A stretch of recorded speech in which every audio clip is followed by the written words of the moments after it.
भिवंडीत सकाळपासून ढगाळ वातावरण असताना आज दुपारी अर्धा ते 1 तास मुसळधार पाऊस पडल्यानंतर महानगरपालिकेच्या वतीने भिवंडी शहरात करण्यात आलेले नाला सफाई फोल ठरल्याचं वास्तव आपल्या समोर आलेलं आहे। आपण भिवंडी शहरातील भद्रावती नगर आणि श्रीरंग नगर मध्ये आहोत। आपण पाहू शकता अशा पद्धतीचे तुंबलेले नाले आपण या ठिकाणी आपण पाहू शकता। शिवाय गटाराचं पाणी या ज्या ठिकाणी लोकवस्ती आहे, नागरी वस्ती आहे, अशा ठिकाणी गटारीचं पाणी हे अशा पद्धतीने पूर्ण रहिवासी इमारतीमध्ये घुसल्यामुळे येथील घरातील पाणी घुसल्याचा प्रसंग इथे आपण या ठिकाणी पाहू शकता। त्यामुळे येथील नागरिकांना आलेला सुद्धा या ठिकाणावरील काही नागरिक आपल्या सोबत आहेत। आपण त्यांच्याकडून जाणून घेणार आहोत नेमकी त्यांना कशा पद्धतीची समस्या झाली।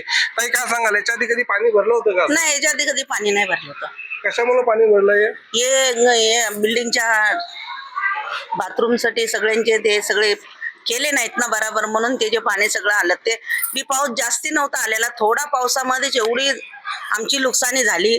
मग जास्ती पाऊस आला तर आम्ही रात्रीला झाला तर काय केलं असतो आम्ही? ताई काय सांगशील तू? मुझे मराठी नहीं आता। क्या बोल रही, क्या बोलेंगे इसके बारे में? इसके बारे में ये बोलूंगी, इधर साफ सुथरा होना चाहिए बस। और इधर से भी पानी आ रहे, पूरा घर में पानी जा रहे, मंदिर में भी पानी गया, बाथरूम का पानी आ रहा है, सब चीज का पानी आ रहा है। तो ये बोलूंगी साफ होना चाहिए इधर। दीदी, घर में पानी आने से क्या दिक्कत आई है? क्या दिक्कत है? पूरा सामान बर्बाद हो रहे हैं अपना।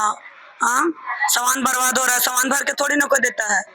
और बराबर प्लस ये है कि जब से गटर बना है ये वाला, तब से एक बार गटर साफ भी नहीं हुआ है अपना। 4 साल गटर बन के गया, 4 साल से जमते जमते पूरा भर गया है। कितना दिक्कत हो रहा है। बढ़ोतरी लोग भाड़ा देते हैं, रात दिन मेहनत करके आते हैं अपने लोग। कितना टाइम बारिश हुई थी यहाँ पे? 1 घंटा पूरा बारिश हुआ था। मैं लोग तो काम पे में थी, मैं पारस। 1 घंटे में इतना हुआ? इससे पहले ऐसा कभी हुआ था? नहीं, ऐसा कभी नहीं हुआ था। ऐसा नहीं हुआ था, पहला बार हुआ है ये। महानगर पालिका की ओर से कोई आया हुआ था यहाँ पे? मैं तो नहीं थी घर पे। कुछ आप क्या अपील करेंगे महानगर पालिका की ओर? मैं यही चाहती हूँ कि गटर साफ हो जाए, अच्छे से रहे। अपना छोटा छोटा बच्चे भी है, पानी रूम में जाएगा, सामान बर्बाद होगा उसको भर के देगा नहीं। न मीडिया वाला देगा, न पत्रकार लोग देंगे, नहीं ये अपना नगर सेवक देगा। कोई नहीं देने वाले हैं। अपना इंसान मेहनत करके ही कमा के खरीदना पड़ता है। बाकी बर्बाद होने में 1 मिनट में हो गया इतना सामान बर्बाद। बच्चों को क्या तकलीफ हो रही है? बच्चे का तकलीफ हो रहे है ना। बच्चे को अभी ऐसा पानी भर गया, रात में बच्चे कैसे सोएंगे? बिस्तर पूरा गिल्ला हो गया। कहाँ जाएंगे बच्चे लोग लेके? सब है ना, बहुत तकलीफ है। इतना महंगाई है, तो महंगाई में काम करना भी आदमी को परेशानी है। दिन भर धूप में काम करते हैं, अपना 500-600 में काम करके आते हैं।